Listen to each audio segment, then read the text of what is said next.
trust him. The more you trust him, the more you want to know about him. Can I get a witness? So when we read, watch this, when we read in Proverbs the 7 deadly sins, or we consider Gregory's permutations of those 7 capital vices. And later we would read Thomas Aquinas' Corruptus and Corpus on corruption, the 7 mortal sins of complexity, he called them. It's the concept of the 8, which over time they pare down to 7 vices or evil thoughts, logismoi, right? Everybody say evil thoughts. These are considered the roots of sinful behavior. And number 1, I'm going to mention them quickly, and I'm going to do as quickly as I can. So hang on to your seat. Number 1 is gluttony. Now, out of all of the spiritual work that is going on in the world, why would gluttony be named first? If you'll wait till the end, I'll show you. Gluttony. Watch what gluttony is. It's the spirit and attitude that is obsessive in its focus on pleasure. See, somebody lied to you and told you it was all about food. Gluttony is the attitude that is obsessive with its focus on pleasure, and it is generally manifested first in our governance over the pleasures we have with our palate. So our palates reveal our maturity. Just got real quiet here for all the people that were headed to Perry's.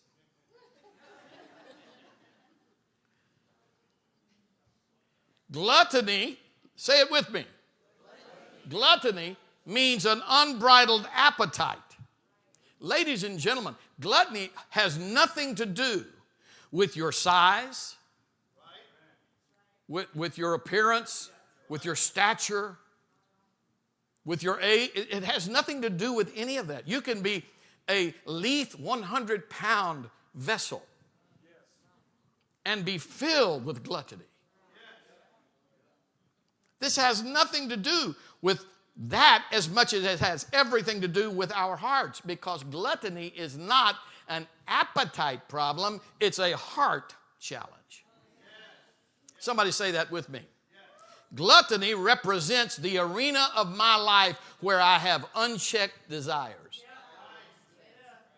Gluttony represents that place where I allow weaknesses in my flesh to eclipse by will. Eclipse those things that I know better. I still do it anyhow. Don't go in there. I don't care what people think. I have the freedom to do what I want to. I'm going in there, and you go in there, and you think nobody's going to know you, and you sit down, and that backslider comes up to wait on your table and says, "Brother so-and-so, what are you doing in here?" And it's like, oh, my God. Have you ever had a testimony like that? I had a man come to my office one time many, many years ago, and he was pale and he was sweating, and it looked like he was having a heart attack. He came in and said, "I've got to talk to you right now. I know I don't have an appointment, but I got to talk to you right now. My wife is on her way here." And I said, "What in the world has happened?" I thought he lost his job or something. "She's coming right now, and when she finds out what I'm about to tell you, she's going to kill me." And so, with the humor that I have, I said, "Well, will it be manslaughter or first-degree murder?" Because she's going to claim self-defense. And he didn't think that was funny at all. He started crying. He started praying. He started weeping. He started talking because he had done that. He said, "I can't help it, Pastor. Something just came over me, and I couldn't check it. I couldn't be responsible for it. It was the devil's fault. He led me in. The devil made me do it." And I said, "Leroy, come on now. Y'all get that next week." Somebody say gluttony. It is the arena that I have an unbridled appetite, and it reveals itself first, more than likely, in my unwillingness to control everything I consume. So gluttony may not be manifested in your palate. It may be manifested in the way you go through the mall. I can't do without that. Oh, my God, here's a red apple special. Oh, looky here. Here's apple right here. Yeah, but there's a bite out of it. You've got to get that. Oh, looky here, mother. My God, have mercy.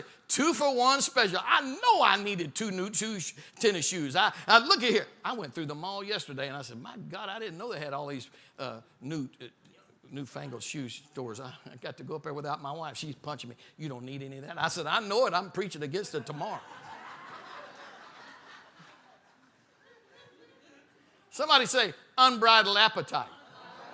So it's this place where we allow the things we desire to eclipse our disciplines. And gluttony is a heart issue because it misaligns our priorities. And it places our physical desires over our cravings for spiritual food.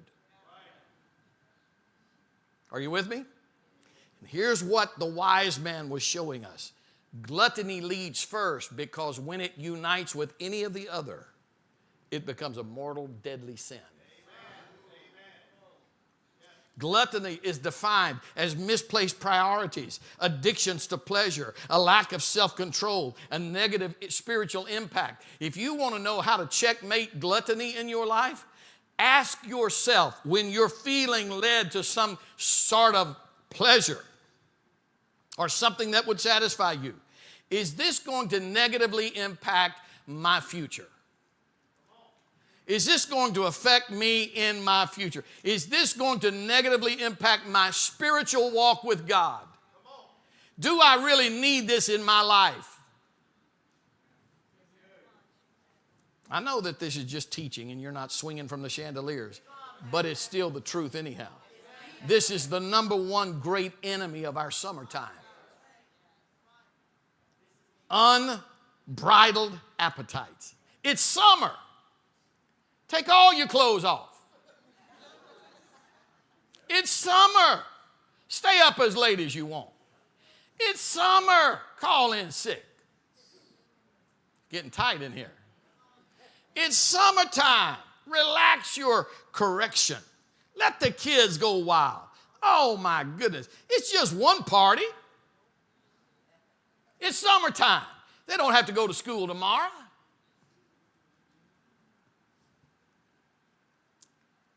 Misplaced priorities, negative spiritual impact.